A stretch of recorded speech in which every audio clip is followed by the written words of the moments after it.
CM DK Shivakumar Delhi ಯಾತ್ರೆಗೆ ಸಜ್ಜಾಗ್ತಾ ಇದ್ದಾರೆ. ಸಂಪುಟಕ್ಕೆ ತಮ್ಮ ಬೆಂಬಲಿಗ ಶಾಸಕರನ್ನ ಸೇರಿಸಿಕೊಳ್ಳೋದಕ್ಕೆ ಪ್ಲಾನ್ ಮಾಡ್ತಿದ್ದಾರೆ.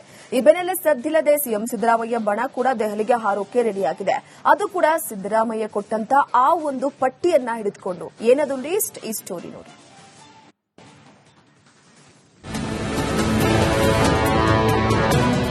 ಸಿಎಂ ಡಿಕೆ ಶಿವಕುಮಾರ್ ಮುಖ್ಯಮಂತ್ರಿ ಪಟ್ಟ ಏರಿ ಭರ್ಜರಿ ರೋಡ್ ಶೋ ಮಾಡಿದ್ದಾಯಿತು. ಡಿಕೆಶಿ ಜೊತೆ 13 ಸಚಿವರ ಪ್ರಮಾಣವಚನ ಸ್ವೀಕರಿಸಿ ಕೆಲಸ ಶುರು ಮಾಡಿದ್ದೂ ಆಯಿತು. ಈಗ ಡಿಕೆಶಿ ಕ್ಯಾಬಿನೆಟ್ 2.0 ಕಸರತ್ತು ಶುರುವಾಗಿದೆ. ಬಂಡೆ ಸಂಪುಟ ಸೇರೋಕೆ ಶಾಸಕರ ಲಾಬಿ ಜೋರಾಗಿದೆ. ಹಿರಿಯ ನಾಯಕರು ದೆಹಲಿಯತ್ತ ಮುಖ ಮಾಡಿದ್ದಾರೆ.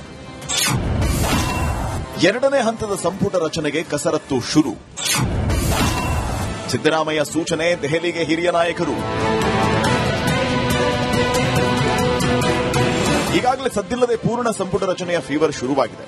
ಸಿದ್ದರಾಮಯ್ಯ ತನ್ನ ಆಪ್ತರೆಲ್ಲರನ್ನು ಸಂಪುಟಕ್ಕೆ ಸೇರಿಸಲೇಬೇಕು ಅಂತ ಪಣ ತೊಟ್ಟಂತೆ ಕಾಣ್ತಾ ಇದೆ. ಹೀಗಾಗಿ ಸೈಲೆಂಟ್ ಆಗಿ ತನ್ನ ಆಪ್ತರನ್ನ ಡಿಕೆಶಿ ಕ್ಯಾಬಿನೆಟ್ಗೆ ಸೇರಿಸುವುದಕ್ಕೆ ಪಟ್ಟಿ ರೆಡಿ ಮಾಡಿದ್ದಾರೆ. ಇದೇ ಪಟ್ಟಿಯನ್ನ ಹಿರಿಯ ನಾಯಕರ ಜೊತೆ ದೆಹಲಿಗೆ ಕಳಿಸುವುದಕ್ಕೆ ಪ್ಲಾನ್ ಮಾಡಿದಾರಂತೆ. ಪರಮೇಶ್ವರ್ ಸೇರಿ ಹಿರಿಯ ನಾಯಕರು ದೆಹಲಿಯತ್ತ.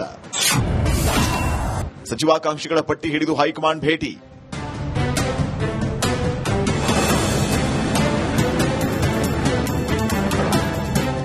ಇದೇ ಗುರುವಾರ ಅಥವಾ ಶುಕ್ರವಾರ ಗೃಹ ಸಚಿವ ಡಾ ಜಿ ಪರಮೇಶ್ವರ್, ಕೆಪಿಸಿಸಿ ಅಧ್ಯಕ್ಷ ಬಿಕೆ ಹರಿಪ್ರಸಾದ್ ಸೇರಿ ಸಿದ್ದರಾಮಯ್ಯ ಟೀಮ್ ದೆಹಲಿಗೆ ಹಾರೋದಕ್ಕೆ ಸಜ್ಜಾಗಿದೆ. ಹೈಕಮಾಂಡ್ ನಾಯಕರ ಭೇಟಿಯ ವೇಳೆ ಡಿಕೆಶಿ ಸಂಪುಟಕ್ಕೆ ಸೇರಿಸುವುದಕ್ಕೆ ಸಿದ್ದರಾಮಯ್ಯ ಸಿದ್ದಪಡಿಸಿರುವ ಆಪ್ತರ ಪಟ್ಟಿಯನ್ನು ನೀಡುವ ಪ್ಲಾನ್ ಆಗಿದೆಯಂತೆ.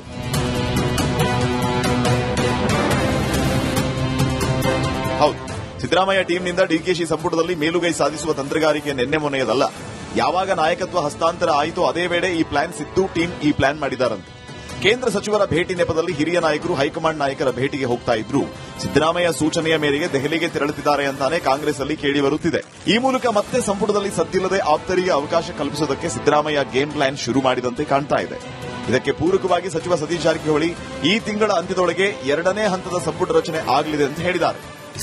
ಮಾಡಬಹುದು, ಈ ಮಂತ್ ಎಂಡ್ ಒಳಗೆ ಮಾಡಬಹುದು. ಯಾಕಂದ್ರೆ 20 ಸೀಟ್ ಖಾಲಿದೆ ಟೋಟಲ್. ಸೊ ಬೇಗ ಆದ್ರೆ ಒಳ್ಳೇದು. ಯಾಕಂದ್ರೆ ಇಲ್ಲ 20 ಖಾಲಿ ಇಟ್ಟು ಸರ್ಕಾರ ನಡೆಸೋದು ಕಷ್ಟ ಆಗ್ತದೆ. ಸೀನಿಯರ್ ಇದ್ದಾರೆ, ನೋಡೋಣ. ಹೈಕಮಾಂಡ್ ಆಳೋದು ತೂಗಿ ಮಾಡ್ತಾರೆ.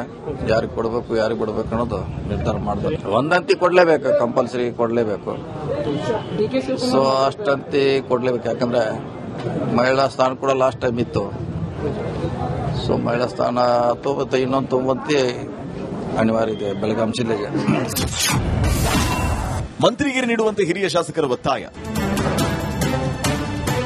ಪ್ರಸಾದ್ ಅಬ್ಬಯ್ಯ, ಬೇಳೂರು ಗೋಪಾಲಕೃಷ್ಣ, ಅರಸೀಕೆರೆ ಶಿವಲಿಂಗೇಗೌಡ, ಮಾಗಡಿಯ ಬಾಲಕೃಷ್ಣ, ಎನ್ಎ ಹ್ಯಾರಿಸ್, ಮಾಜಿ ಸಚಿವರಾದ ಜಮೀರ್ ಖಾನ್, ಚಲುವರಾಯಸ್ವಾಮಿ, ಎನ್ಸಿ ಸುಧಾಕರ್, ಲಕ್ಷ್ಮೀ ಹೆಬ್ಬಾಳ್ಕರ್, ನಾಗೇಂದ್ರ, ರಹೀಂ ಖಾನ್, ತನ್ವೀರ್ ಸೇಠ್ ಹಾಗೂ ಅಪ್ಪಾಜಿ ನಾಡಗೌಡರಂತಹ ನಾಯಕರು ಎರಡನೇ ಪಟ್ಟಿಯಲ್ಲಿ ಚಾನ್ಸ್ಗಾಗಿ ಕಾಯುತ್ತಿದ್ದಾರೆ.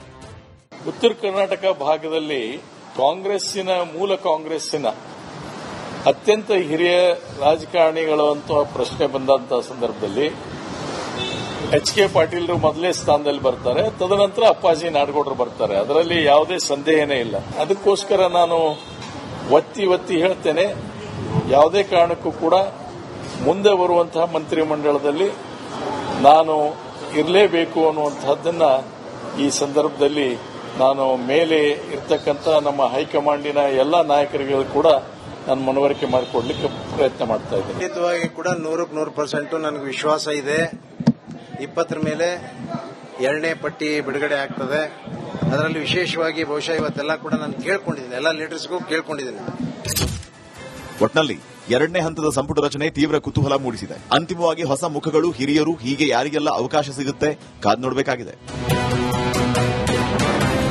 Suresh, political bureau, republic Kannada, Bengaluru.